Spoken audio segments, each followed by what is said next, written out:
সন্ধ্যার বুক চিরে সাইরেনের আওয়াজ জানান দিচ্ছে যে কোনো মুহূর্তে হামলা হতে পারে। মার্কিন রুশ প্রেসিডেন্টের দীর্ঘ ফোনালাপ শেষ হওয়ার খানিক পরই এ দৃশ্য যুদ্ধ কবলিত ইউক্রেনের রাজধানী কিয়েভের। রাশিয়ার প্রেসিডেন্ট ভ্লাদিমির পুতিন ইউক্রেনের জ্বালানি অবকাঠামোতে হামলা বন্ধের আশ্বাস দিলেও কথা রাখবেন সেই বিশ্বাস নেই সাধারণ ইউক্রেনীয়দের। দীর্ঘমেয়াদী অস্ত্রবিরতি চাইলে ইউক্রেনকে সামরিক শক্তি বৃদ্ধি বন্ধের শর্ত বেঁধে দিয়েছেন পুতিন, যা শঙ্কা বাড়িয়েছে আরও। Перемир'я на 10, 30, 90 днів. Ми вже бачили це з 2014 року, і, на жаль, вони ні до чого не призвели.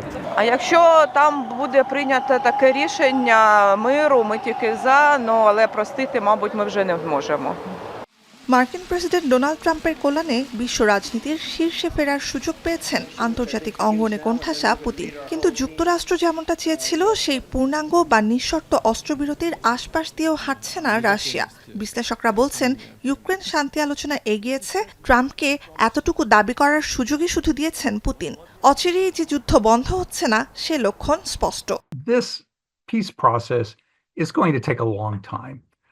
President Trump had talked about ending the war in 24 hours and then in 100 days. But when you look at the history of these things, for example, the negotiations to end the war in Korea, that went on for a year and a half. দ্বিতীয় বিশ্বযুদ্ধের পর ইউরোপের সবচেয়ে বড় এ সংঘাতের অবসান চায় Ukraine. রাশিয়ার পূর্ণাঙ্গ সামরিক অভিযানে ইতি টানতে গেল সপ্তাহে জেদ্দা বৈঠকে যুক্তরাষ্ট্রের প্রস্তাবিত অস্ত্রবিরতির পরিকল্পনায় সায় দিয়েছিল যুদ্ধ কবলিত দেশটি। ৩ বছরের যুদ্ধ শেষ করতে বাকি ছিল কেবল পুতিনের সম্মতি।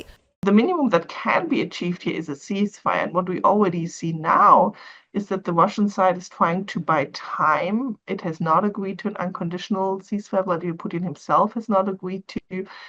নির্দিষ্ট কিছু শর্ত পূরণ না করা পর্যন্ত ইউক্রেনে হামলা চালিয়ে যাবেন বলে গত সপ্তাহে জানান পুতিন। দীর্ঘমেয়াদী শান্তি পরিকল্পনার অংশ হিসেবে জাপোরিজিয়া পারমাণবিক বিদ্যুৎ কেন্দ্র সহ নিজেদের কিছু অঞ্চলের নিয়ন্ত্রণ ছাড়তে হবে ইউক্রেনকে, এমন আভাস ট্রাম্পের। নুজহাত কামাল, এখন বিশ্ব।